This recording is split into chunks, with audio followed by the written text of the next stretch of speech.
Everyone, welcome to Brimwood Farm and our Saturday Night Live chat.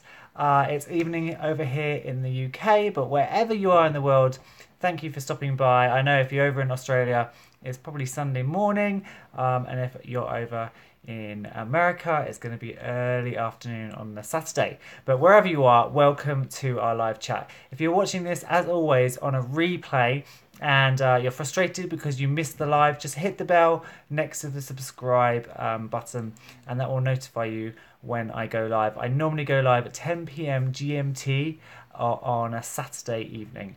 So you can schedule that in or hit that bell, and then you'll get notified on your phone or your laptop or your device that I'm going live.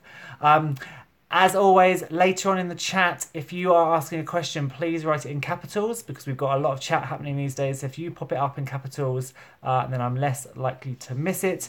And as always, if I don't answer your question, I've probably missed it. So just repeat it until I find it, or Liz, our wonderful moderator, gets around to pointing me in your direction and I can answer your question.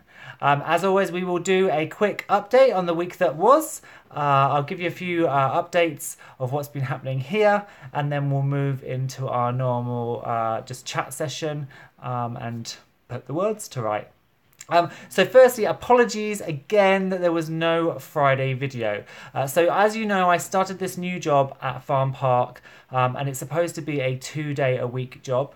However, it's been really busy, and so I've been doing 4-5 days a week in some cases, 40 plus hours, which is really great in terms of bringing in extra finances for the farm and building up my experience. But it just means that I leave very early in the morning, and then by the time I get home it's dark, so there's no time to make a video. Obviously we did have a video this week, but I will try and get back to those Friday videos ASAP because I like having that structure of every Friday I bring out a new video and I can show you what I'm doing more specifically on one subject instead of the Smallholding Diaries, which is literally just like a minute every day in the life here over at Brimwood Farm. So I just mentioned we did have a video this past week, and that was chicken check-in, and it was really exciting because we've been to America, we've been to loads of places in the UK, but we finally got to go to Oz. And we met Dave at Duck Pond's farm and his 3 favourite chickens, which I really thought was interesting because we've had a lot of commercial breeds on here, a lot of egg layers on Chicken Check-In, but David had 3 really interesting chickens. So he had the naked necks, he had the Malay, and he had the Indian game, all of which I think are fairly interesting and kind of unique looking chickens. So it was really nice to kind of have a focus on those, get to see what those birds are like, and also just have them introduced to the world, because I think a lot of people, like the Malay chickens for example, might actually not know that they exist. So it's really cool to kind of see those up close, a bit of footage from that. And it was nice to have a chicken check-in from Australia, so that was great. And as always, if you have chickens and you want to get involved, then you can. It's really easy. As you've seen from the playlist, I will pop it onto the card just up here so you can take a look. But all you have to do is introduce your 3 favorite chickens. It can be 3 different chicken breeds, it can be 3 favorite chicken pets, and you just talk a little bit about them and why you have them. It can be hens, cockerels, it can be commercials, hybrids, for your farm, pets in your back garden, whatever. So if you do want to get involved, please let me know. Take a look at the playlist for Chicken Check-In and you'll be able to see sort of the format that's needed, and then we'll take it from there. So it'd be really good if you get involved. Then obviously last week we also had our Smallholding Diaries on the Sunday as always, and I caught you up to date with what had been happening the week before last. So we had all of that snow. I'm thankful to say spring has arrived here. It was a balmy 15 degrees today. The snow seemed to disappear overnight, which was really great. So it meant that, because often snow hangs around or it turns to sludge, but literally I looked out the window and it was gone. So it was really good. Nothing got too slushy, and now we are kind of going into spring and things are starting to grow and we've got nice fresh greenery appearing, so that's really nice. I had an update on the budgie chick as well. We've realised that it's splayed legs, so it's not necessarily deformity, it's a splayed leg, and much the same way you sometimes get it in chicks when they hatch badly, their legs can sort of be askew.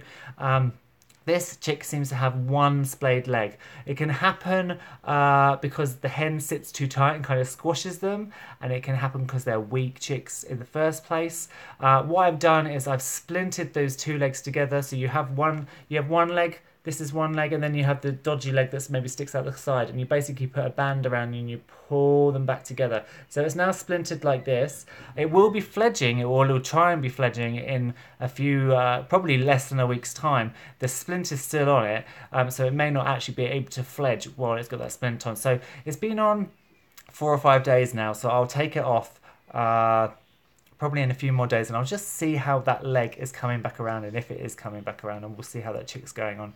But I'm really happy that that chick might have a more of a normal life than we thought it might, and it might not be a genetic problem, but a deformity when it came out of the egg sort of after hatching. So if we can get it back to normal, it can live a very nice, strong, happy life. The other things we saw were the duck eggs. I have literally just uploaded a picture to Instagram of the duck eggs. So of those 10 that I set, we've got 7 that are go. So 2 aren't fertile, and 1 has the red ring of death, but 7 are happily growing away. And I think we're on day 9 or day 10 now of those. I've also got 2 lots of chicken eggs on the go as well. And from Monday I'll have quails on the go, so it's all going crazy here.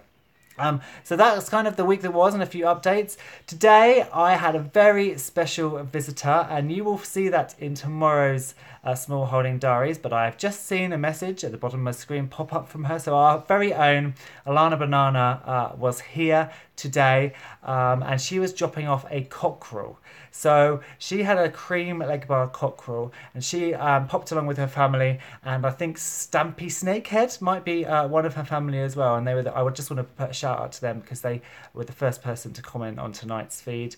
So she had a cream leg bar cockerel that needed rehoming, and I am in the process of hatching some cream leg bar chicks at the moment, and I initially thought, oh, I can start a new cream leg bar breed here, and I'll have them in my back garden, but I haven't got room. There's just no room. But as it is, I am sorting out all of the poultry at work, and we have cream leg bar hens at work, and we don't have cream leg bar cockerel. So I'm taking him to work. So he will be part of a new little breeding quartet, so a little foursome over at work. So you'll see that on tomorrow's video, along with everything else that's been going on this past week.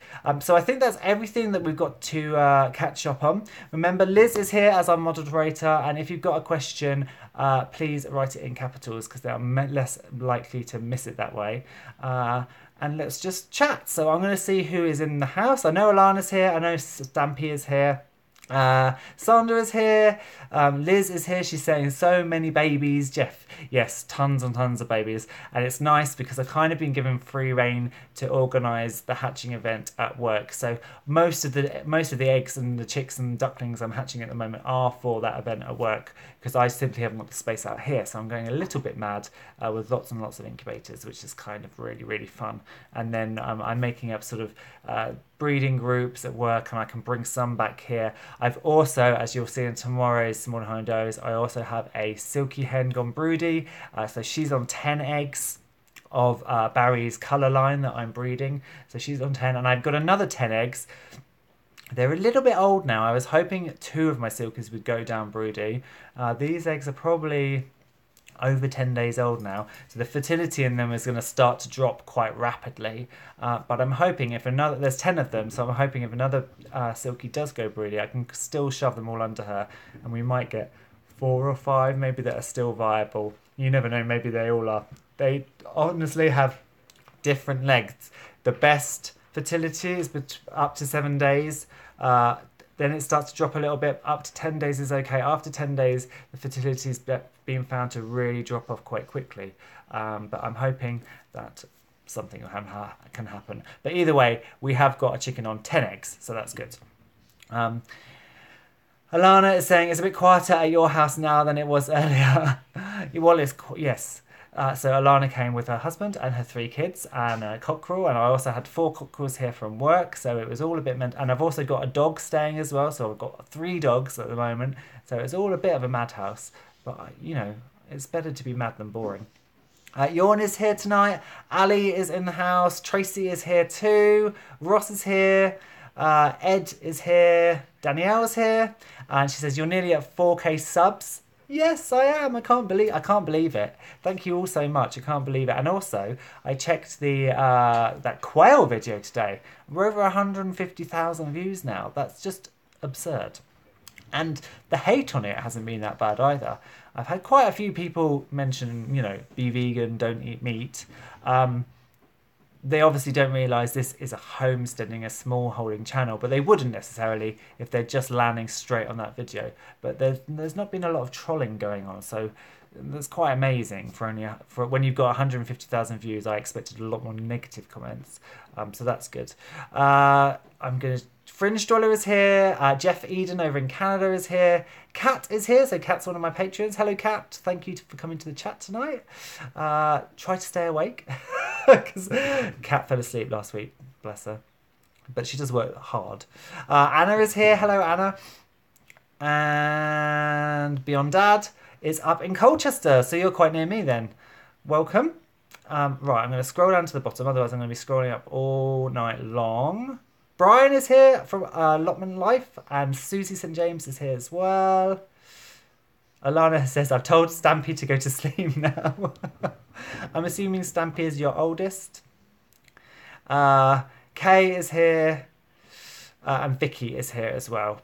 And Danielle says, you keep buffering on me. I hope it's not my internet connection is normally quite good, so I don't know what's going on. Hopefully it will clear up maybe as we go. Ross says, 4K subs, super impressive. I can't believe I have 200. That's good. That's great. And actually, that's hard to get as well. I think it took me a year to get 150. So that is a slow build up. To try and get those first 100 is really, really difficult. And then it starts to get easier and better once you get over 100. So 200 is really, really good. Ross again says, sorry, have to admit it's addictive. Didn't think I was a narcissist, but I love getting a sub. You're a daffodil. And Ali is saying, yes, the buffering is fine for Ali. So maybe it's Danielle's end, I'm not sure. But my internet has been in and out. It's one of those things where my internet was fairly good, and then I asked my company to upgrade my internet connection. And when it got upgraded, it seemed to go down in quality, which is really, really annoying. I would also get out my lovely little Icksworth chick to show you, but sadly, yes, was it yesterday or the day before? He's still alive. I will quickly tell you that. He's still alive, but the others all turned on him. So I went down to the shed because of the warmer weather, they're now out of the conservatory and they're in the grower's shed. But they turned on him, and I think it is a him because he started doing a funny little crow in the morning, which is super early for Icksworth. Icksworth normally take a good 4, 5, 6 months to crow, and he's literally only about 2 months old, and he's already starting to do a weird noise. But they pecked out all of his shoulders. So all of his feathers around there are really bloody, and they pecked out all the feathers. So he's now in isolation. So in the daytime when I'm at work, he's with the 2 silky girls because Barry has to be kept indoors because I leave too early to allow Barry outside. And other times he's kept in a little poultry crate just until his feathers have regrown. Poor little mite. So otherwise I would show him, but obviously he's down in the grower's shed now, isolated. Tracy has said, my silky has 4 eggs, but they all died. She stayed broody, so I put 3 more eggs under her. It's been a couple of weeks. Is it okay for her to sit on these eggs? She's eating well and healthy. Yeah, I mean, to be honest, when you have silkies tend to stay broody until they break the brood, and breaking the brood with the silky is normally by having chicks. Silkies won't, most hens won't go broody for 3 weeks, which is the space of time it takes to hatch eggs, and then just decide, oh, I haven't got eggs, or my eggs haven't hatched, I'm not going to be broody now. They'll just kind of keep being broody until they get some babies or you manage to break it. But obviously it's harder to break the broodiness the longer they're broody for.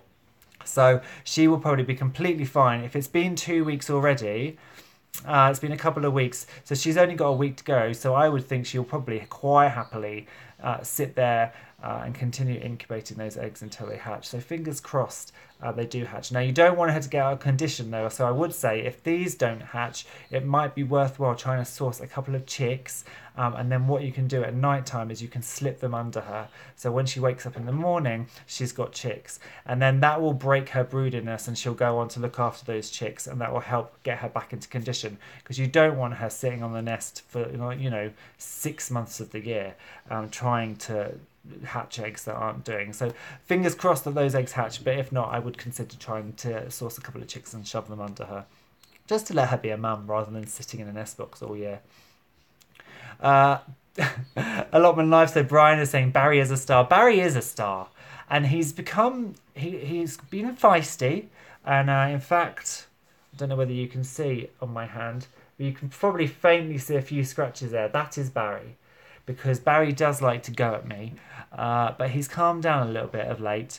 He still goes at me every morning when I try and get him out of his sleep box, because at the moment I'm still fearful about the foxes. So at the moment Barry goes to bed in his sleep box with 2 of his ladies. So I've only got 3 now, and 1 is obviously on the eggs. So he goes in his sleep box with 2 ladies. So in the morning when I try and take them out, he goes a bit crazy. But if I put my hands into the coop, he now no longer attacks me at the moment. So that is a positive step in the right direction. But he is a star. Tracy is talking about her silky. Says last year she stayed broody for 12 weeks. Yeah, they do. They stay broody for so long. It's really hard. I've got a couple of Poland silky crosses, sisters. They're both white with black flecks, and the normal feather, not the silky feather.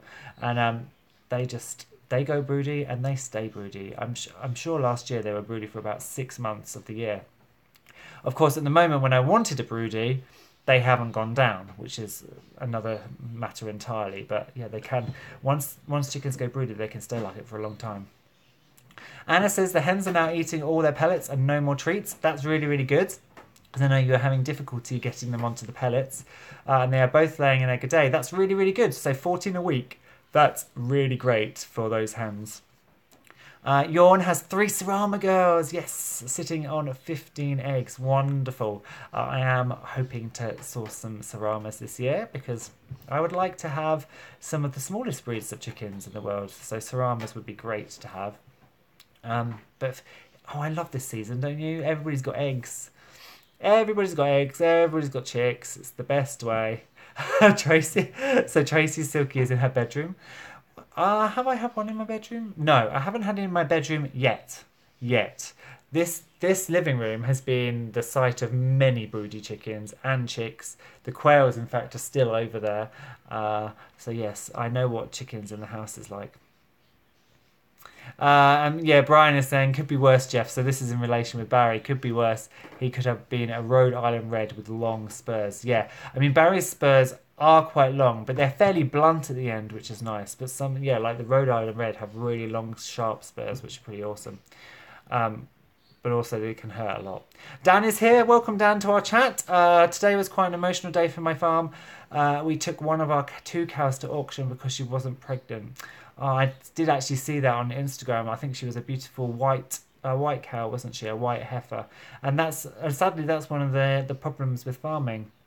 You know, you have to have efficient animals. So if an animal is going to be barren and not produce calves, then she has to go off to market. So I guess, yes, I'm sorry that she's not pregnant, and I'm sorry she's gone off to market, because it's not a nice thing to do.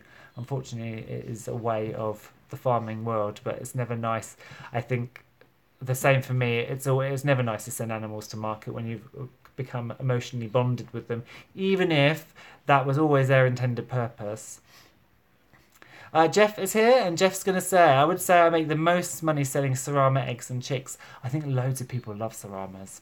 I would like to get some Saramas because they are beautiful little things. I'd also like to get some Seabrights. Again, beautiful little birds. Susie says, can you clip Barry's toenails?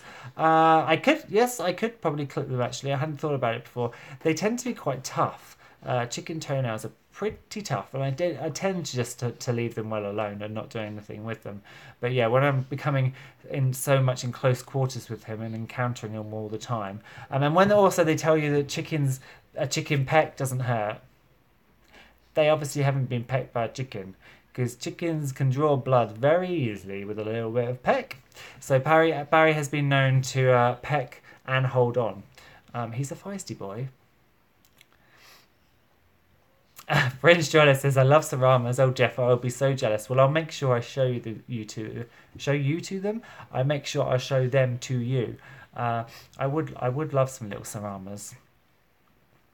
Sandra, yes, and Sandra. So I have 8 silky chicks in my bedroom, 5 days old, noisy. Yes, and so I think Sandra, I remember you saying on our community group on Facebook that you had 8 eggs as well. So you got 100% hatch, which is pretty damn amazing. Jay is here. Hello, Jay, from Hilltop Farm Homestead. Jay is one of our patrons, so welcome. Thank you for stopping in from lovely Australia. And Richard is here too, and Calendula Fields Nursery is here. It's great. We've got loads of people in the house tonight. This is really, really good. Tracy says 6 cats, 1 dog and a chicken and a glass of wine. I love following your channel. Thank you, Tracy. I had 2.5 glasses of wine last night, and I can tell that I don't normally drink wine because I fell asleep in front of the TV watching RuPaul's Drag Race, which never happens, and I was in bed by 9:30. So wine, obviously, last night sent me straight to sleep.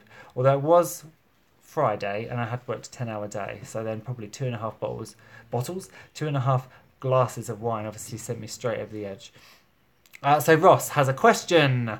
I'm thinking of making a homemade incubator and we'll try and hatch some quail. Should I just treat them like chicken chicks or do they need anything special? You can treat them fairly much like chicken chicks, but just be aware that they are super fragile. So normally chicken chicks, you can manhandle them, you can pick them out of the incubator, dump them in the brooder, they're normally fine. Quail chicks you need to be a little bit more careful of because they do tend to die quite easily when they're little. They're very hardy things once they grow up, but when they're little, just be careful to try and avoid really, really loud noises around them because they can just die. Make sure with their drinkers, even if it's a tiny chick drinker and it doesn't seem very deep, put marbles or gravel in the water so they can still get water but they can't get their head in because they will drown themselves. And I tend to leave them in the incubator longer. So with chickens, I won't even leave chicks in the incubator for 24 hours sometimes. I'll grab them. As soon as they're fluffy, I'll grab them and put them in the brooder. With quail chicks, I tend to leave them in for a good 24 hours. Now, the nice thing with quail chicks is they all seem to hatch at once. It can be annoying with chicken chicks because they can hatch, I've had chicks, although they're supposed to hatch at 21 days, I've had them start hatching at 17, 18, 19 days and then still be hatching at 22, 23 days. And in those scenarios, you need to get the early ones out to put them into the brooder because that's over the 48 hour period. With quail chicks, you can just leave them all because they tend to just pop all at once. And all come out very, very much at the same time, and then you can leave them in the incubator for 36 hours maybe. They like to have that higher temperature for a little bit longer, and then transfer them all to the brooder. So my main advice is just be really, really careful with them. Try to avoid drowning and loud bangs because they are a bit fragile. But they grow so quickly. You'll quickly find that they start to become much, much hardier as they go.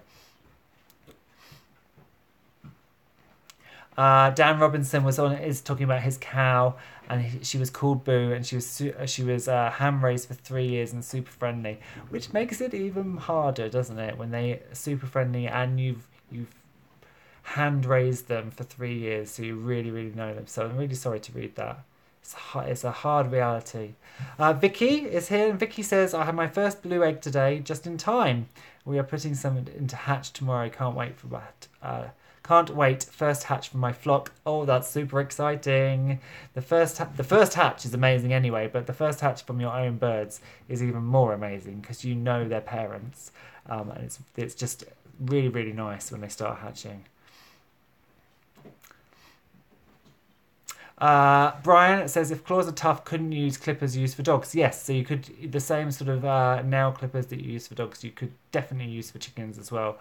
Just be really careful not to cut into the quick, because otherwise you'll have bleeding on your hands, so just be careful about that, because we all know what chickens are like when they spot blood. They tend to turn on it, and then they act like dinosaurs. Susie St. James says, are chicken toenails harder than dog nails? I'm not entirely sure. I wouldn't think they would be. I've never clipped my dog's toenails because we walk quite a bit on pavements to keep their nails filed down. So I've never had to do that. As well, obviously, my chickens run around on soil and stuff, so they never get a chance to grind their nails down. But I wouldn't think they're any harder than dogs' nails necessarily. And actually, because some of them are paler, it'll be easier to see the quick than in many black dog's nails, which is really hard to see the quick, and you have to be careful when you're cutting them.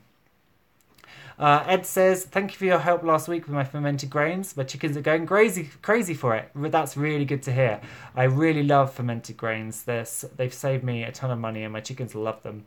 I'm using the leftover of the first batch to get the second batch going a bit quicker. Dead easy to do. Yeah, I am amazed how easy it's to do, how little work it is, and how much the poultry love it. I feed it to my quail as well. I feed it to all the cockerels. I feed it to the hens, and I feed it to the chicks as soon as the chicks are old enough to start taking the fermented grains. I'm feeding it to them as well, and everybody loves it. I'm also going to try and start using it at work as well as a way to enrich the diet. So it's a really, really good and cheap way of giving great supplemental feed to your birds. Gardening with AJ is here. Hi, Gardening with AJ. Welcome to our chat tonight. And Jesus is also here. And he says, are you going to try? But I don't know what that was to. So just, Jesus, just let me know what you were asking that in relation to. Richard says, what type of chickens will lay different coloured egg? Easter egger. Is that a breed you look for? Or no such thing in the UK? So an Easter egger is like a Araucana cross. So we have Araucanas over here. We have cream leg bars, which lay greeny, bluey eggs. So they tend to be hybrid birds. I haven't personally got any of those chickens at the moment. I'm hatching some cream leg bars, and at work we have 3 cream leg bar hens, and they all lay different colour eggs. So one lays quite a pale blue egg, one lays a nice blue egg, and one lays kind of an olivey green egg. Obviously I didn't know what Easter eggers were at all until somebody on my chicken check-in, I think it was my second or my third chicken check-in, she had an Easter egg, so she explained that they're an Araucana cross. So I haven't personally got any, but I know quite a lot of people do keep all these different crosses, and then you can cross obviously different types of birds to create more different eggs. So like you have your Marans with your really, really chocolatey eggs, and then you can cross them with other species to get a different colour egg. I love all of that. It's really, really interesting, but at the moment most of mine are just pink or white, so I need to kind of expand my colour chart.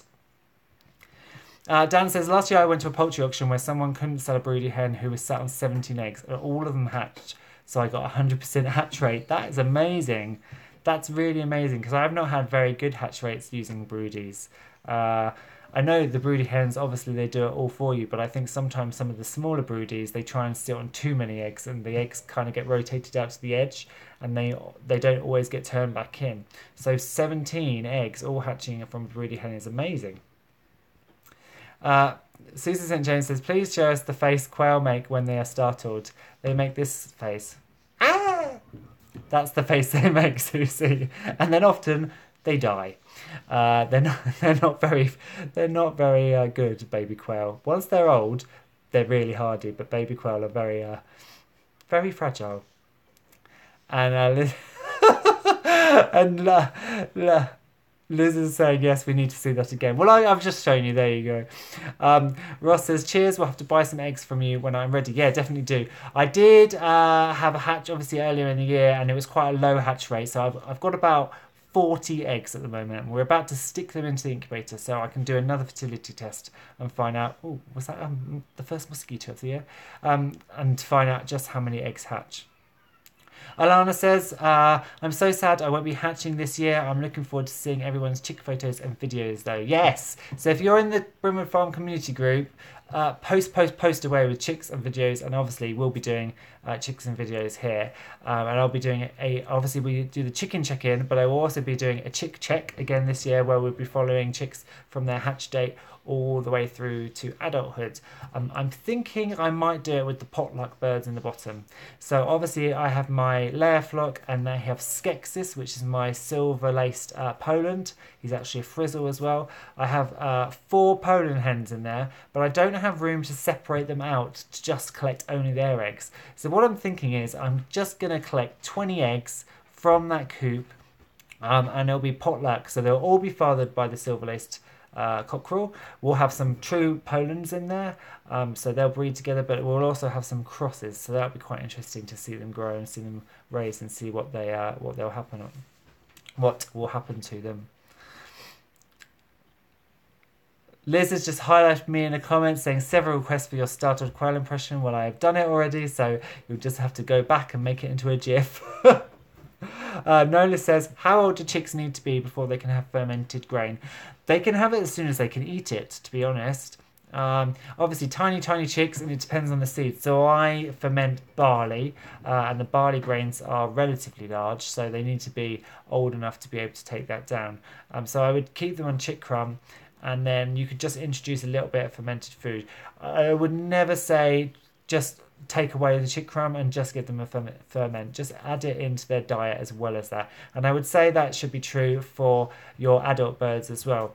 So I give mine a big flour pot of fermented grains every morning, which they wolf down. That is the first thing they go to, but they always have pellets on standby. And the reason I give that the layers pellets on standby is they have been specifically made to contain all the amino acids and the proteins and the minerals and the calcium and things like that a chicken needs to be healthy and to lay eggs. So you don't want to turn to only a fermented grain diet, because you might, although you're giving them healthy and lots of probiotics and things like that, you might then miss some of the other minerals. So give them fermented grain, and then just give them, if they're chicks, keep giving them the chick crumb, so they have that available if they want it. And with adults, keep giving them the layers pellets, so they have that if they want it as well.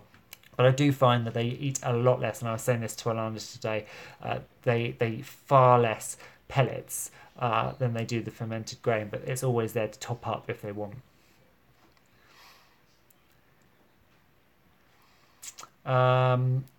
Lots of people laughing here. So Jeff says, do you ship your merchandise to Canada? I don't think I'm allowed to ship eggs. I think I might be allowed to ship eggs across Europe, but not internationally. The other thing is, I probably just wouldn't do it because I would worry about the viability of the eggs. Eggs going through the post have a rough enough time as it is, so I would be worried about sending them so far abroad and things like that.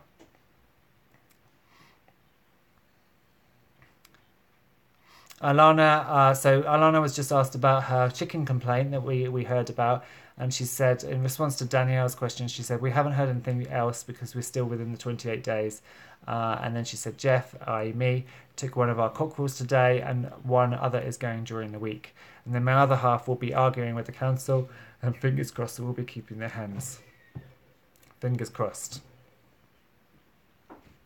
Fringe Joller says, what is the best bedding and nesting material for quail? Also, how long have you kept quail? So I've had quail for about 3 years. So my oldest hens are now 3. They're still laying, which is amazing for quails who normally wouldn't be laying all of this long.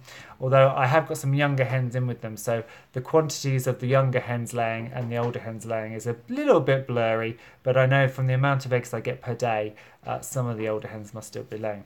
As far as nesting material goes, I just use shavings, sawdust. So my quail outside obviously have the aviary floor, and they just run around on that quite happily. That's just bare earth or snow, as it was a couple of weeks ago. And then inside where they have their shelter, I just literally use shavings. It's actually it's shavings made for horses.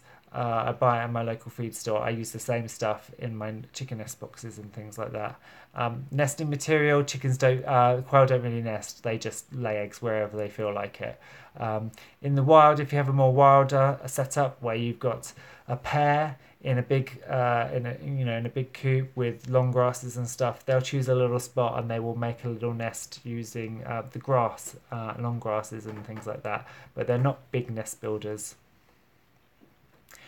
Jesus says he's got bad internet connection today. That's sad. The parakeet baby with the bad leg, you might be able to fix it by slowly taping both bird legs together, especially when the bones are still developing. I had the same problem with baby canaries in the past, and by slowly bringing both legs closer to the bed was able to have a normal life. It might work if you've tried it. So Jesus, yes, I have tried it. So after I did the small holding diaries last week, I asked quite a lot of people what could happen, and quite a lot of people, possibly even you, commented that it could be a splayed leg. So I'm using the sponge method. So you cut a little piece of sponge out with 2 holes, and you basically poke both feet through. Now that was a mission, trying to get both of those little legs through this sponge took me forever, but they are now both pinned together with a piece of sponge, and then I have a piece of tape at the bottom as well, twisting the splayed leg. So the splayed leg is kind of like this, and I've now twisted it to come back like this. So at the moment it seems a lot better. Now obviously when I take that sponge off, it remains to be seen whether the leg then whips back out again. It was 21 days old, so I really should have done it much earlier on. I didn't realise it was splayed leg. So if I had done it a lot earlier in that bird's life, it would have corrected far quicker. But I'm hoping that as it is still growing, it's still developing, it's not an adult yet, exactly as you've just said, I should be able to get those bones to knit properly and strengthen, so that at least it can, the foot might be a bit skew-if, but at least the legs will be upright. Jay says where did that go? Jay says, we've been really cheeky. We bought a dozen free-range eggs by the roadside for $4. Rather than eat them, we incubated them. That's great. Now we've had a dozen chicks hatch. Brilliant. That's such a good idea. Much cheaper than buying fertile eggs. Totally true. If you don't care what you get, you just want some chickens, it's the right way to go. Find a local farm, buy their free-range eggs that are supposed to be for eating, and try incubating them, because they might often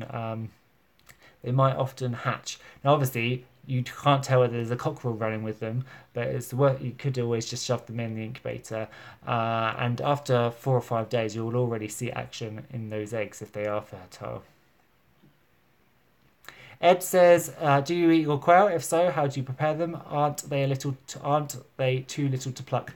Yes, so I do eat the quail. I keep the hens for laying, and I eat the males, because too many males within a group causes all sorts of issues. They gang up on hens, they pull all the feathers out and that sort of thing. So we do eat the quail. We don't pluck, I skin.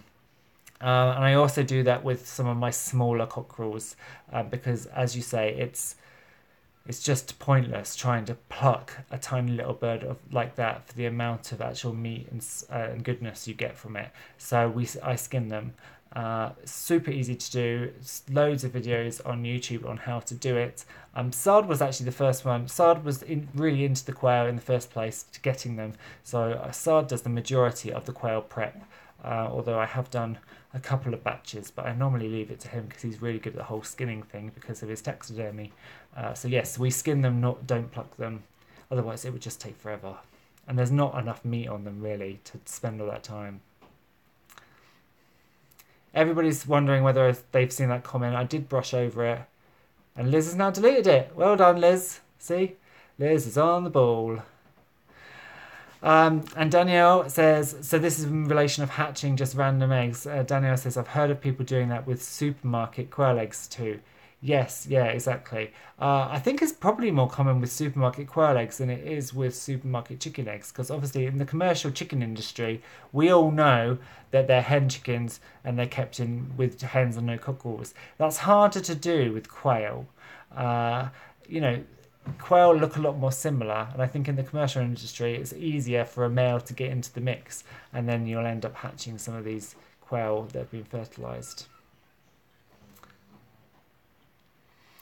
Tracy says, trying to get quail here in Belgium is like getting blood out of stock. Is it really difficult? I wouldn't have thought that. I thought quail were probably generally quite available wherever you go. They're all over the place in the UK.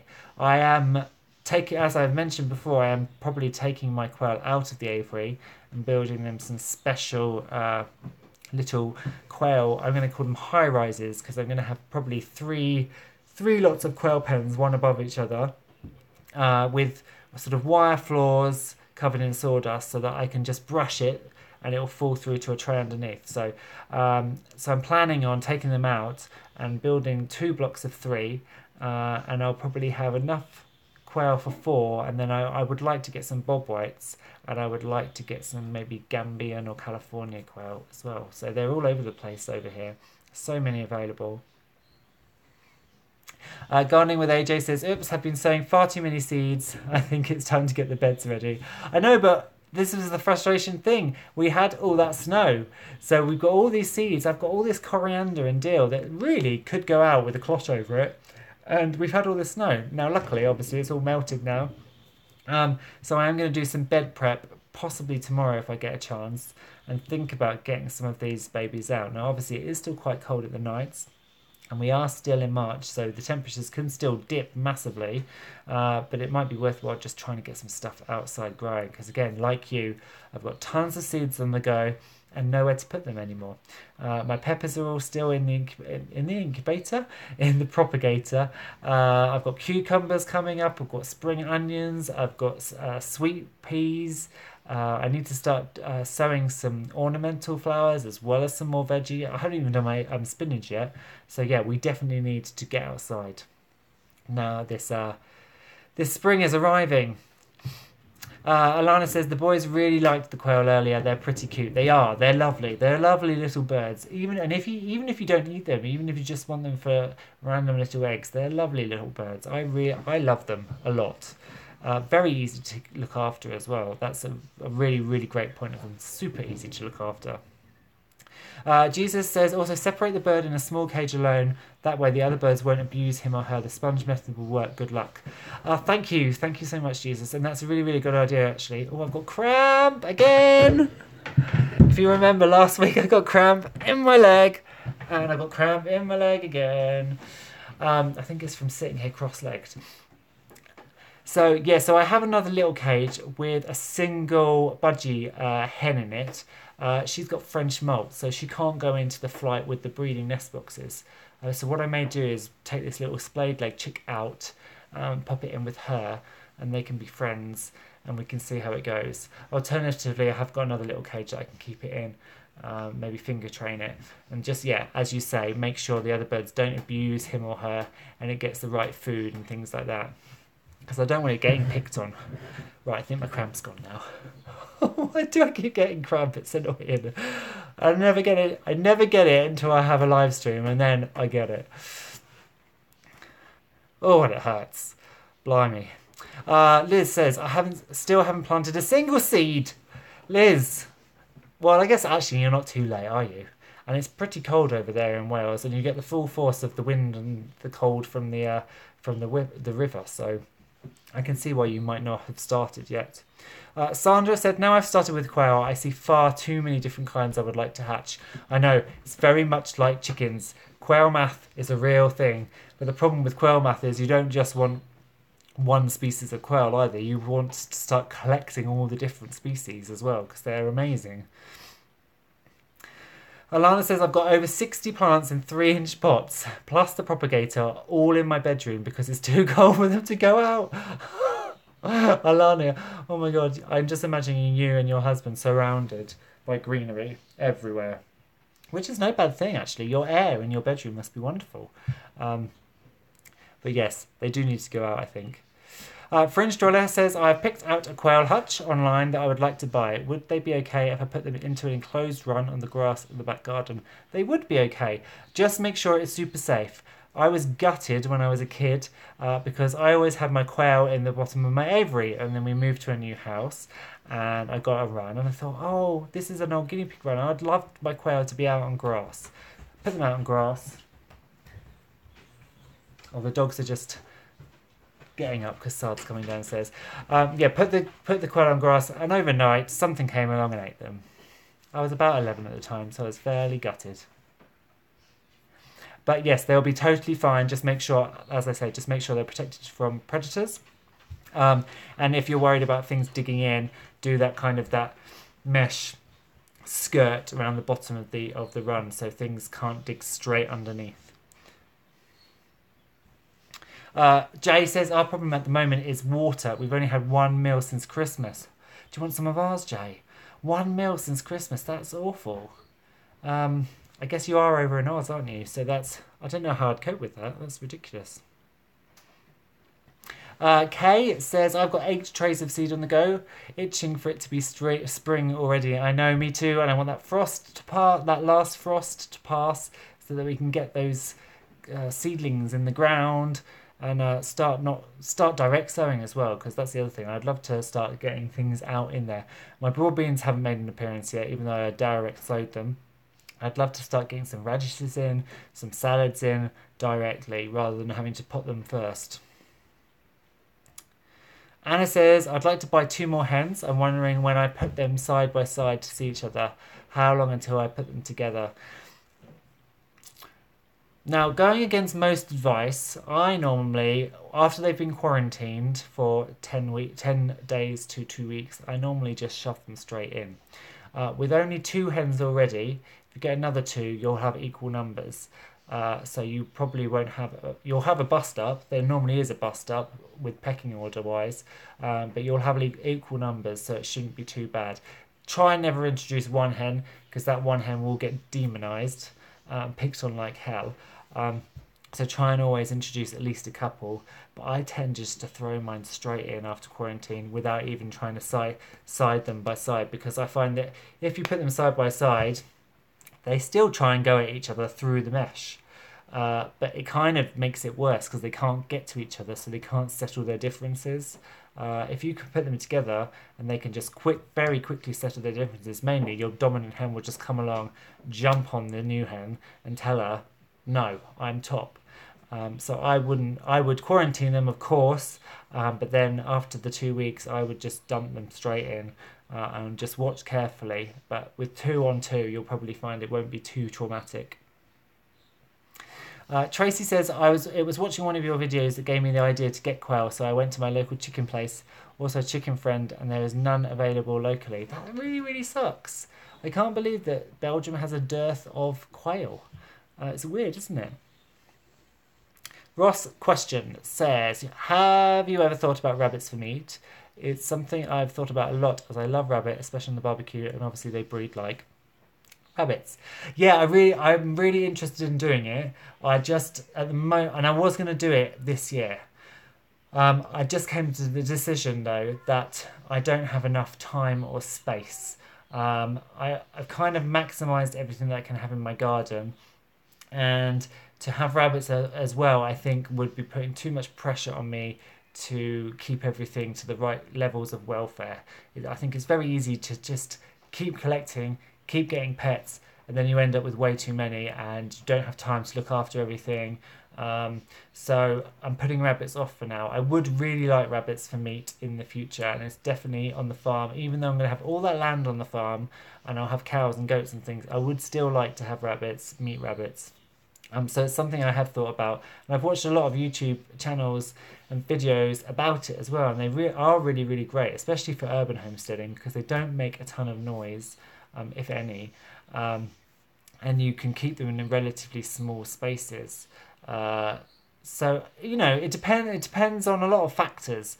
How well this job goes. Obviously, this job was supposed to be 2 days a week.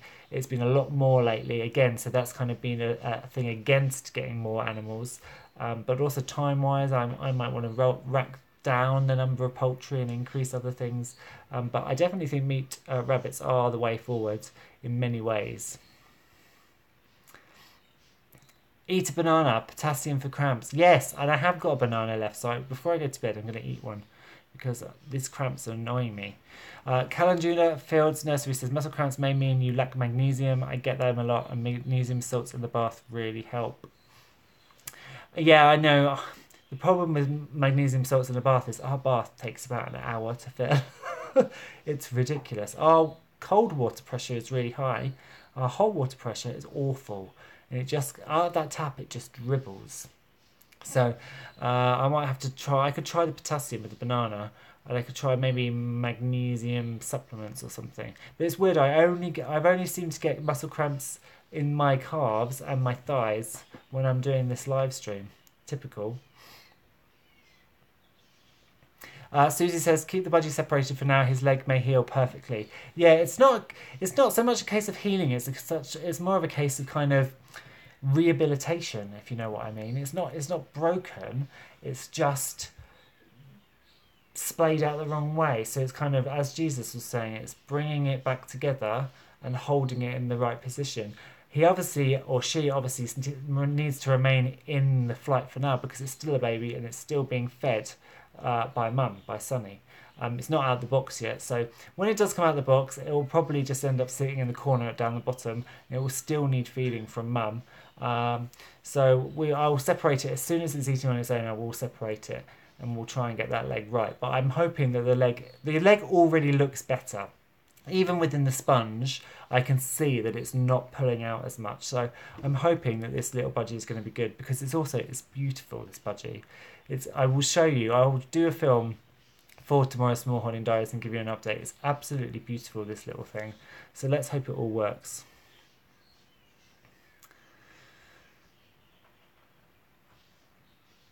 Liz says her autumn sown broad beans were about 3 inches tall until the slugs used them as an all-you-can-eat buffet. No! I'm surprised by that because I don't normally lose broad beans to slugs or snails. So I can't believe they came and ate yours. That's annoying. Alana says, I'm off to Devon next weekend for the week, so the bulk of my seed sowing will be done when I get back. I need some fencing to stop my chickens getting into the veg bed, so yes, certainly. Although, again, because I met up with Alana today, Alana gave me a little secret that her chickens have been digging over her veg patch for her and getting rid of all the nasties in the top layer of the soil and making it lovely to plant in. But obviously, yeah, the problem is now they will know your veg patch is there. I didn't make a cup of tea this week. I really should have done because I need one. They'll know that veg patch is there and probably try and get into it. So yes, make your fencing as strong as possible because when chickens find a way, like Monkey, they don't forget. Chickens aren't as daft as they seem sometimes. Susie says, before the next live stream, fix your foot soak with Epsom salts. That's a good idea, actually. I can sit here with a little foot spa, can't I? That might help. Alice says, does anyone have a quarantine video, please? So if anyone, I don't think I have a quarantine video. So if anybody else has a quarantine video, please let Anna know about it. Quarantine basically just means you need to keep your chickens. There's a weird little fly here. Let's squash it. Can I squash it? I got it. Yeah, I got it. Just means you need to just keep your chickens separate when you first bring them in. So try and keep them away from the other chickens. Make sure their food and water are in cleaned up separate bowls, and try and feed them after you've fed your others, because that way you're not introducing anything from your new birds to your older birds. You're going from your older birds to your newer birds. So the transmission is always going to be coming towards your new birds rather than the other way around, so you won't cross-infect. Nola, yes, Nola's just said I could do the foot stream, the foot soak while I do the live stream. I think that's a very good idea. I think I need to invest in a little foot bath and sit here with my toes in some magnesium. Tracy also says, try using a different chair when you do the live stream. Yeah, that's true as well, actually. I always use this chair when I'm sat at this computer. That's the weird thing, and I don't get it with this chair, but maybe I sit slightly differently. I probably sit more upright when I'm on this live stream, so you can see my horrible face. Whereas I probably slouch more when I'm normally working on my computer. Lots of people there saying I need to go and put the kettle on. I know, but I'm kind of over-teed today. I never thought I'd say that, but I've had a lot. Robert from Daybird Avery's is here. Hello, thank you for stopping in tonight and welcome to our chat. And Anna's just saying, yes, thanks, Jeff, about the quarantine. Yeah, it's well worthwhile doing quarantine with new birds, even if they're coming from, a place that is highly recommended where they've been vaccinated and things like that. It's still worthwhile doing a bit of a little check over, and a little bit of quarantine. You might, for instance, they might be vaccinated against all manner of things, but they might have mites or they might have lice. So it's well worthwhile just keeping them separate until you introduce them. Daybird Avery says, I'm sorry. I'm so late, but I've been at Wholesome Roots Farm all day. Oh, cool. That's nice. You've been hanging out with Rose. I'm still an hour from home and finally picked up the internet again. Oh, well, welcome. And I'm glad you have a nice day out. That's great. Sandra says, I would say the chair. I get cramps if I sit on the deck chair, but bar presses on the back of my legs. Because that could well be the chair, couldn't it? And actually, yes, I haven't. I'm not sitting on a. I'm not sitting on a cushion actually. So perhaps I should sit on my cushion to stop these cramps. Tomorrow I'm going to our local poultry auction. So that's quite exciting. I did look up the list today of stuff that's going to be there, and there's nothing particularly exciting. I'm on the lookout for pheasants, as you know. I'm actually on a particular lookout now. So I was going to get golden pheasants, but I've come across a young Reeves pheasant that needs rehoming, a young male. So I'm on the, and the hen, his mother, has just died. So I'm actually looking for 2 hen Reeves pheasants now. One for me, and one for the one that died. And I'm also on the lookout for a silver pheasant, because I know of a silver pheasant male as well who's on his own. So we're trying to find a silver pheasant hen for him. So I'm going to go along tomorrow and see what there is. I'm also going to be selling a couple of my Danvers to somebody who's already shown interest. So they're not going into the auction, they're actually going to somebody that's coming to the auction. So that'd be nice as well for them to get a nice new home and a nice new boy to live with. Ed says, do you use diatomaceous earth at all for control of mites? I use it a little bit. I don't go OTT with it.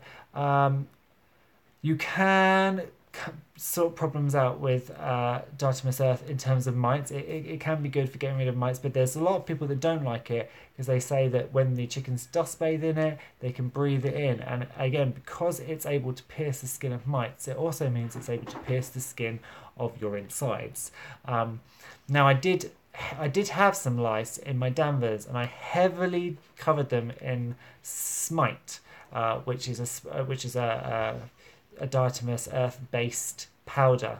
And shortly after, my little Danver cockerel Brewster really got badly wheezy. Now, he wasn't ill, but he was spluttering and wheezing and all sorts. And again, I think he actually snorted in some of that diatomaceous earth, and it got into his lungs and actually negatively affected him. So I use a little bit, but I try and avoid it if possible.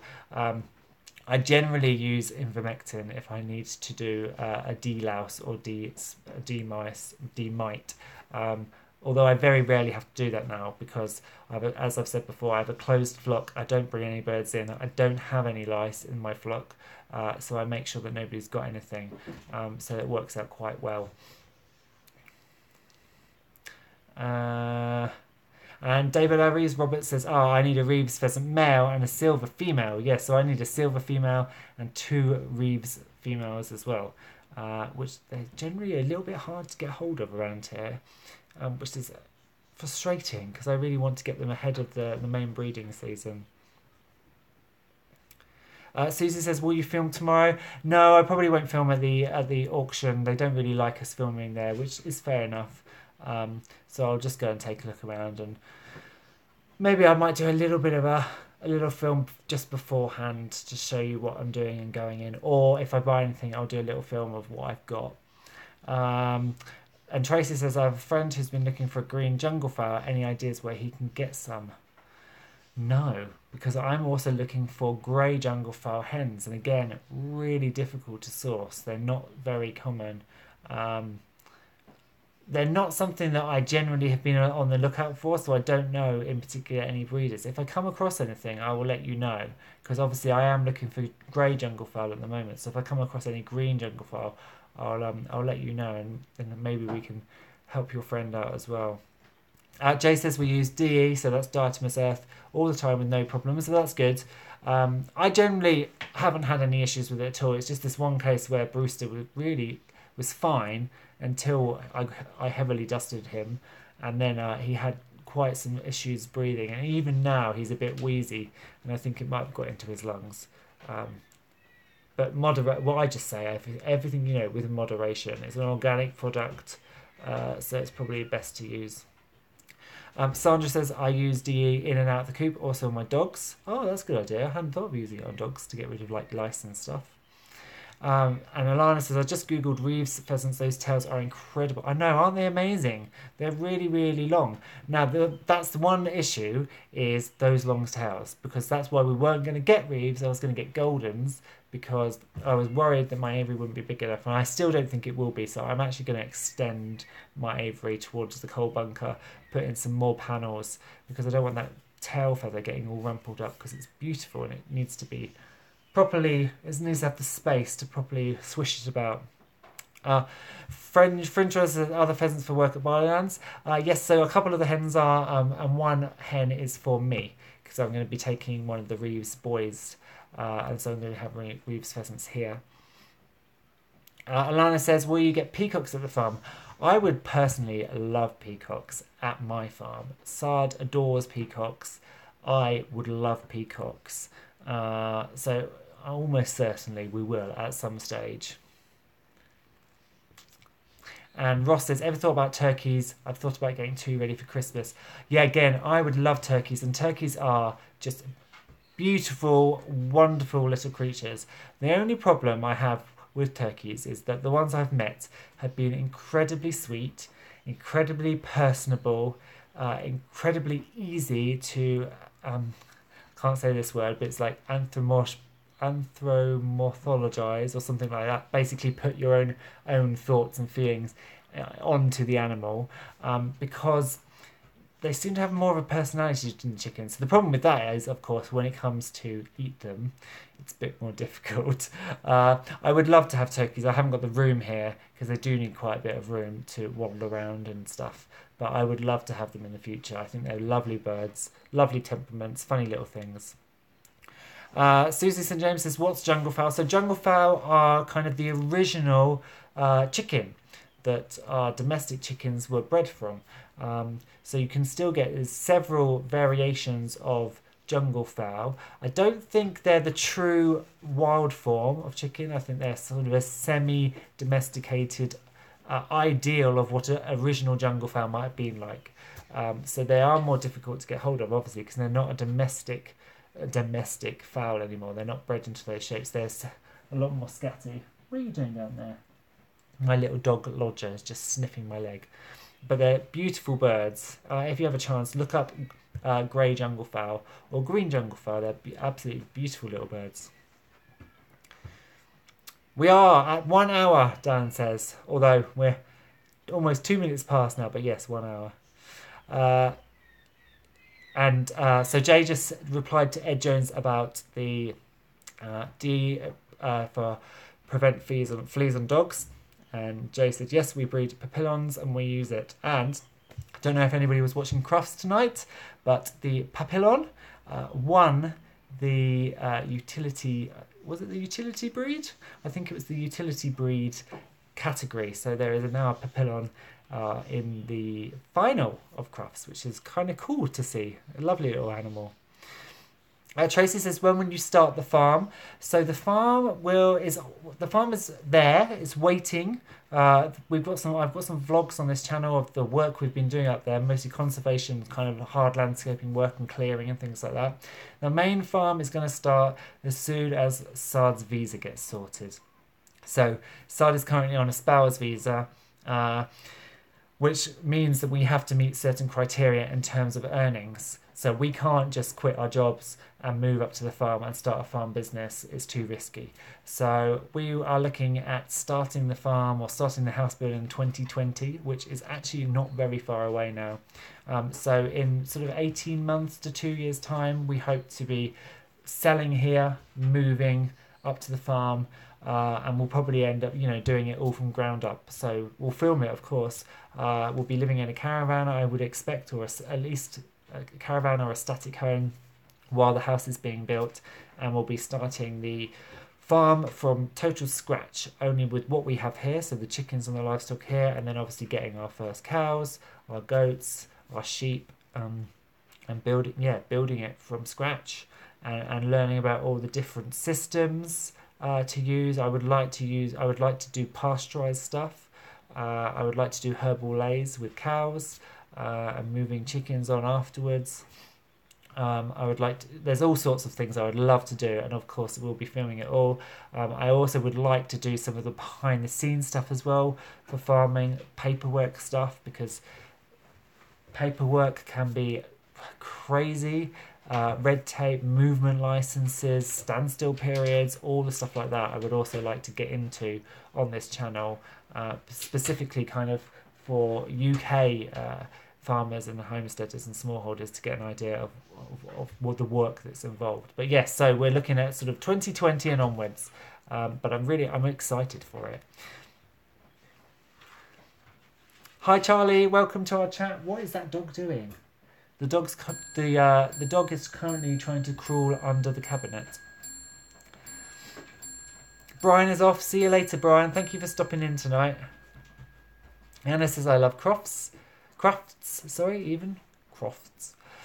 Fringe says I watched a video recently of a frizzled pekin sitting on quail eggs and successfully hatched them and was a great mother to the chicks. Yeah, little chickens can hatch quails relatively easy. I think you have to be careful that they're bantams rather than bigger things. I don't know that personally, that's just my opinion. I think a bigger hen would probably crush all those little chicks because they are kind of tiny. But a little frizzle pekin would be a perfect mum. Daniel is watching crofts as well. I love a bit of crofts. It's brilliant. And Tracy says, where is the farm? So the farm is up in East Anglia. So it's about 2 hours drive from here, which is one of our problems at the moment, which is why we can't start keeping livestock up there. Because, you know, we can't commute 4 hours a day to look after these livestock. So hopefully we'll be there sooner. It's up near my parents. So hopefully in a couple of years we can get going. Ross says, I'd love a harm. He meant farm. Any millionaires here want to loan me a few quid. I know, it's ridiculous. The price of land is ridiculous. I'm just extremely lucky that my granddad was a farmer, and then I've kind of inherited the land. So now we obviously just have to go through the process of affording to build a house and then start the business. Calendula Fields says, a jungle fowl like the chickens that run around everywhere in Indonesia. The streets seem to be filled with semi-wild chickens and cats. Yeah, probably, because I think the original chicken did come from Indonesia. So jungle fowl are basically like a wild chicken. As I said, I think they're I don't think they're the wild chicken, the wild descendant. I think they're kind of one step down. So you've got the wild original chicken, and then maybe you've got jungle fowl here. And then you've got the domesticated versions lower down, because I think jungle fowl are slightly more domesticated. Beautiful birds, as I said. Sandra says, I need a farm. I'd have it full of poultry. Yeah, me too. Me too. I can't wait. I'm going to have tons of different poultry. I want peacocks. I want turkeys. I want geese. I want ducks. I want everything. It's going to be a bit of a madhouse.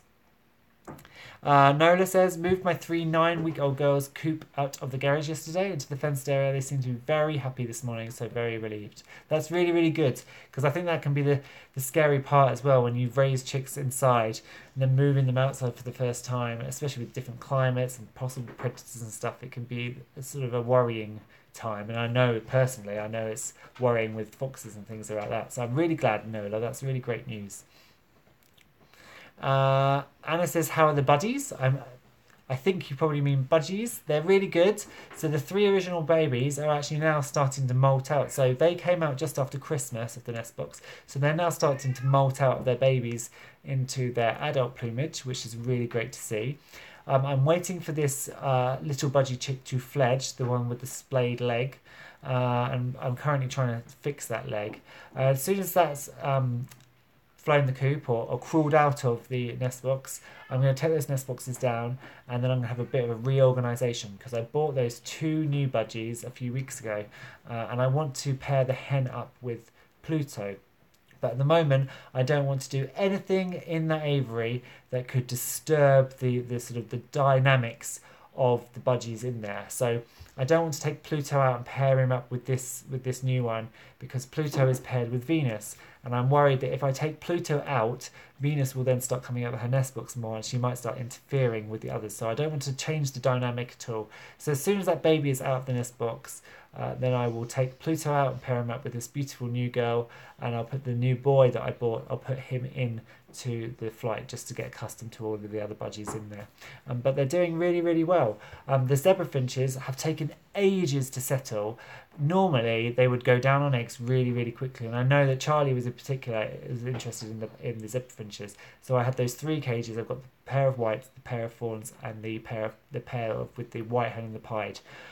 All 3 sets have now got eggs, so they are now all sitting on eggs. So we're just waiting now for chicks, and then I will show you the chicks hopefully as we go forward. I'm also waiting on the diamond. I've got those beautiful silver diamond doves now as well, so I'm waiting for the weather to consistently stay a bit warmer before I pop them outside. And I still have the blimmin' elusive mouse in that room. I cannot catch it whatever I do. I've put several clap traps down and I just can't get it.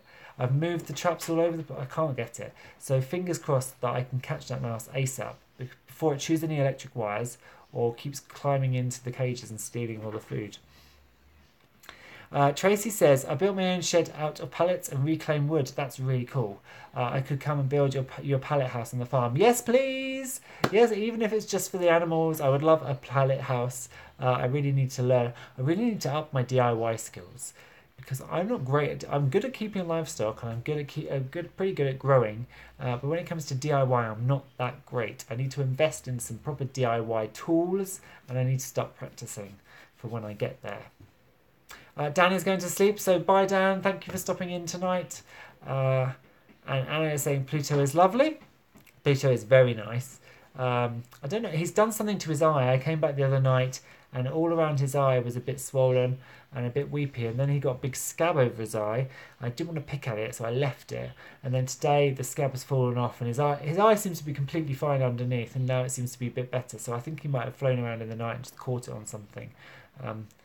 They tend to do these things, silly birds.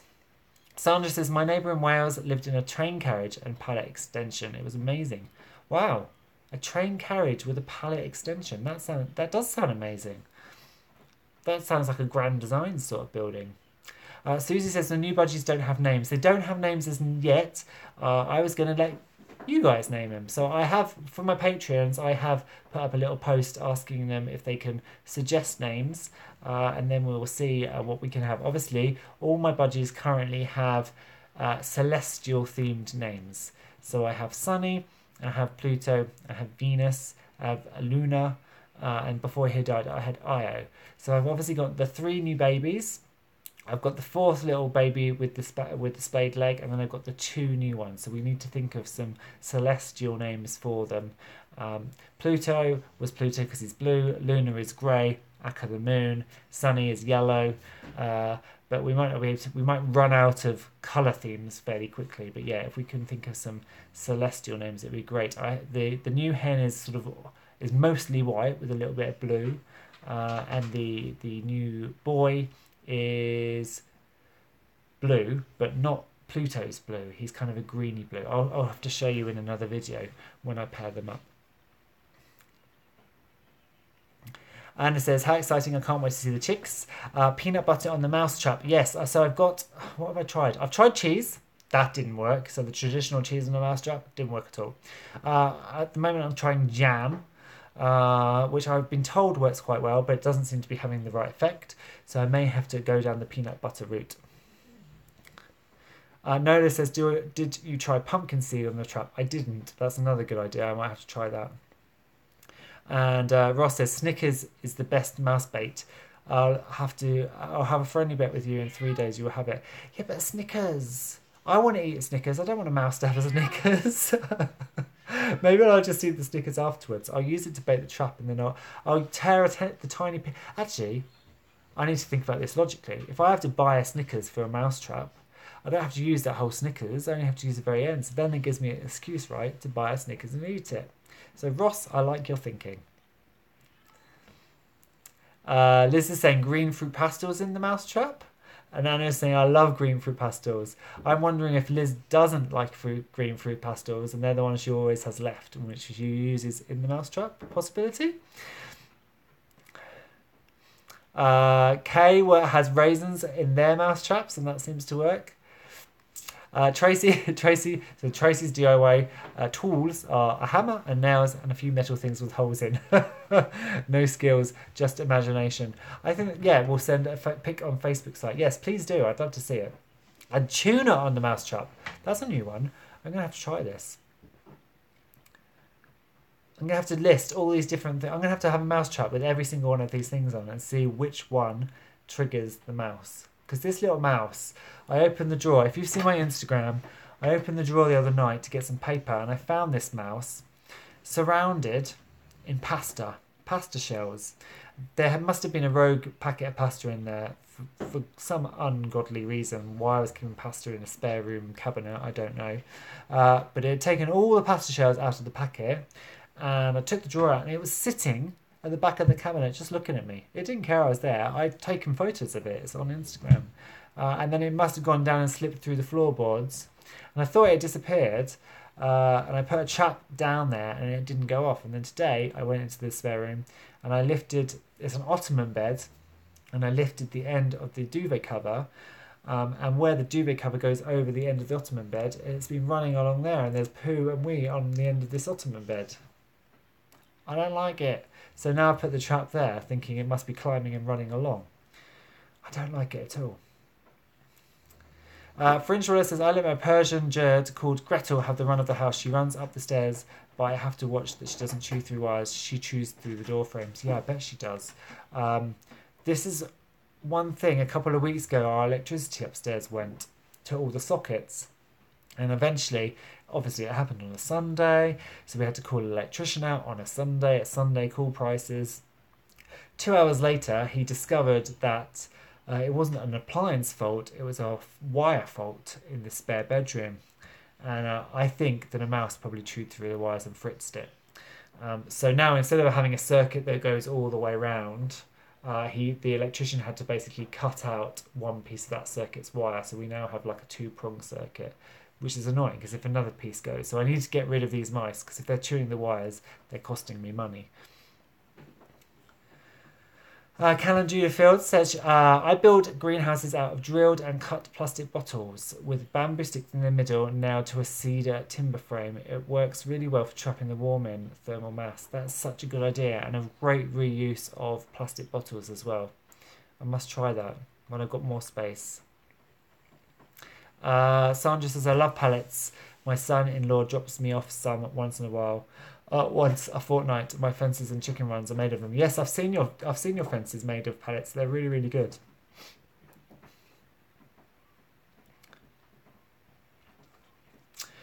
Jay uses dog or cat kibble for the mouse traps. And Susie says, make sure the mousetrap is by the wall. They don't see well and often travel by the wall. Yes, and that's my thinking of why I've put it for the end of this bed, because this mouse is obviously climbing up onto the end of the bed and running along the end. So I'm thinking it's in the dark there because the duvet's over it. It's obviously using that as a little rat run or mouse run. So hopefully now I put that trap there, we'll get it. Will is here. Hi, Will. Thank you for stopping in. He says, thank you for showing how to sex quails. Love your videos. Keep it up. Thank you very much. And it was a pleasure because before I kept quails, I had no idea that they made that weird little white foam. So I thought I would share it with you because I thought it was kind of amazing and gross and weird. And it's a really, really good way during the breeding season of telling exactly who's a boy and a girl, especially when your quails look very similar. Anna says, Lord, that mouse is going to be well fed. It is indeed. And Tracy says, a cat. I have a cat, Tracy, and he's useless. Last year, we had a mouse in the bedroom. And he actually sat on the end of the bed watching as the mouse scuttled back and forth and did not even bother. So he was never a great mouser. I had another cat that was a brilliant mouser. If she was still alive, she'd have got this mouse for sure. My last cat that's left, Mano, he was a birder. So he used to catch birds, and Mimi used to catch mice.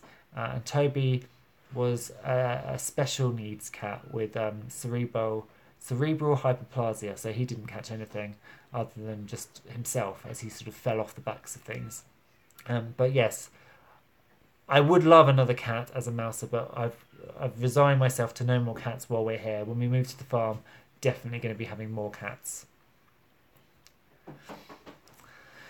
Susie says, move the bed, and I bet he won't be weeing on it anymore. I know the problem is, it's a double bed, and there's nowhere to move it to, and it's an ottoman bed as well, so I haven't even investigated underneath yet, because I'm scared that I'm going to just basically find a big old mouse nest where he's weed and chewed and done all sorts through all my fabric under there.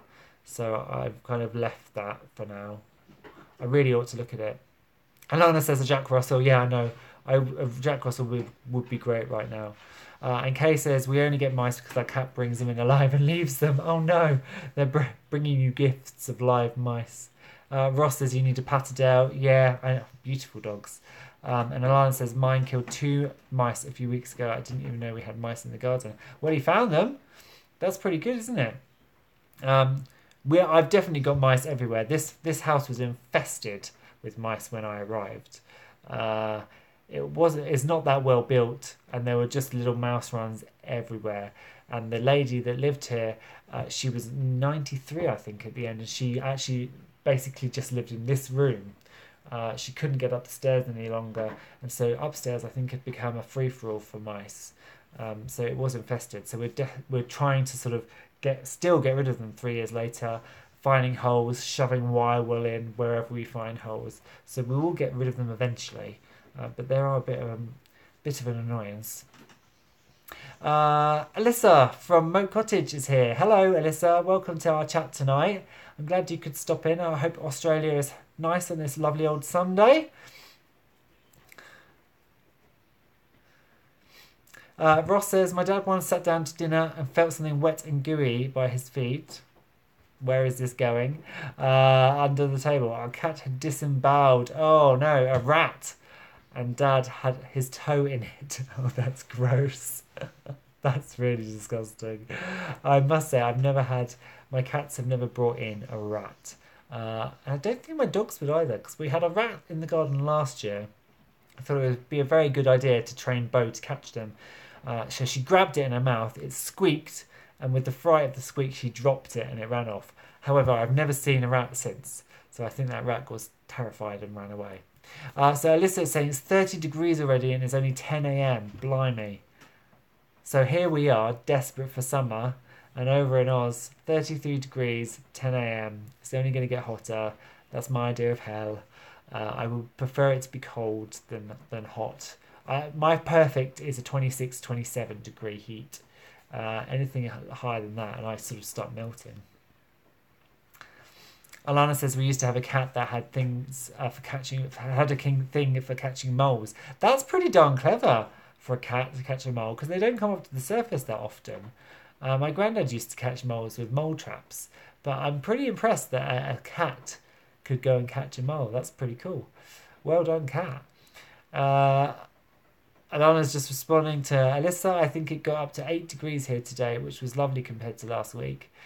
I think it was down here, when I went to pick Sard up from work, it was reading 14 degrees, which is, I don't remember the last time we had that heat. It must have been back in November sometime. It was lovely.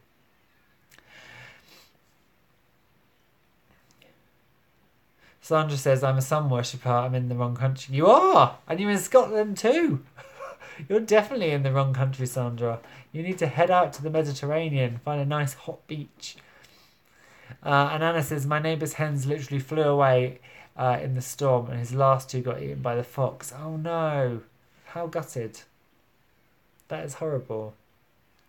And Ross says, my old chickens would catch mice, and one even swallowed a mouse whole. Yeah, I mean, chickens are great for mice catchers. The problem is, this little mouse is a canny little devil, and he hides away all day, and he doesn't come out until night. I've only seen him once in the daytime, so I'd have to have chickens on sentry duty in there the whole time, I think. And Liz is just saying she had rain all day. Oh, that sucks. It's been actually quite nice in the southeast. yeah, as I say, it's been about 14 degrees. Did a bit of pottering in the garden. Alana came over. So yeah, it was quite nice. Quite a nice day here. Ross says, great excuse to get all the chucks in. I know, I'm not sure Saab would be too happy on that. Danielle says, it was fine here. I was out cleaning the pond for an hour in a t-shirt. Oh, that's great. T-shirt weather. Spring is definitely coming. Tracy says, do chickens catch rats? I think they can do. And especially they sort of gang up on them. I think there's been a few instances where I've heard of, personally I haven't seen it happen, but there's a few instances where I know that chickens have ganged up and caught a rat, and people have posted on Facebook they found this sort of semi-disemboweled rat in the corner. Susie says, come to Arizona. It's 55 degrees Fahrenheit, so 20 between 13 degrees and 28 degrees C. That is my perfect weather. That's my perfect day weather. A high of 28, I love 13. Fabulous. Anna says, I'm going to buy him a couple of hens of hybrids because he's gutted without them.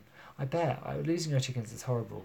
Hence why I'm now bringing all my silkies in at night. Because even though they have that coop, even though I've repaired the roof, I'm just scared that they're going to be got. So I just bring them in. Nola is in... Nola, I don't know why I didn't realise this before, but Nola is over in Sydney and says it's 27 today. So come here. Oh, that would be nice. 27 is my perfect heat. Perfect. And Alyssa has just mentioned that they were once getting 46 degrees centigrade.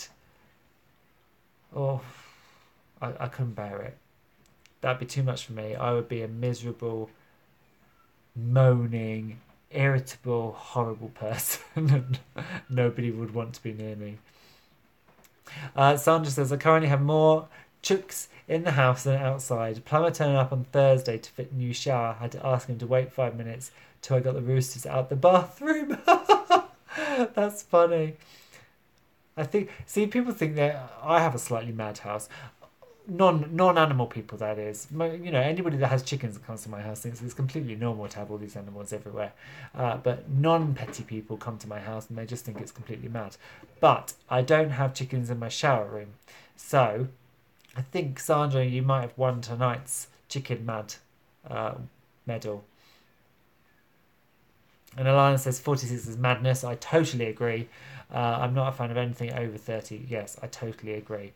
Or it's a different kind of heat. Like when I went to the Middle East, it was over 30 most days, but it's a different kind of, it's like a hot, dry heat. That I can deal with more than kind of a humid heat. The humid heat is the worst. Tracy says, my house is mad. I think everybody on this channel has a slightly mad house, don't you? I think we're all slightly mad to be here, which is wonderful because I like mad people. Right, everyone. Well, we are at 1 hour 26 minutes. And so I think I'm going to end the chat. If we have any more questions, quickly get them in. So if you have got any questions, quickly ask. If not, we will wind down. Susie says, I thought Barry's room used to be a shower. It used to be a toilet. It used to be a downstairs toilet.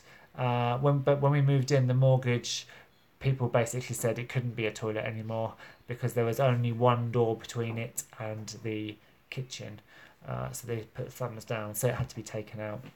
But everybody seems to be saying good night, so I'm going to say good night to everybody. Have a fantastic weekend. Thank you so much for popping in for our regular Saturday Night Live chat. I will be going to that poultry auction tomorrow, so I will let you know if and what I buy. And there will also be a Smallholding Diaries, as always, so you can find out what's happened this past week with updates about the chickens and the budgies and everything like that. Alyssa's going to watch the rerun while she feeds the animals. Everybody, yes, have an awesome week, and I will do my best to do another Friday video this Friday. I'm working again a lot this week, so I will get back onto it, I promise. But as long as I can meet up with all of you guys on a Saturday night, then it makes it worthwhile. The cat is just coming over screaming for food, so I will say goodnight. Bye bye.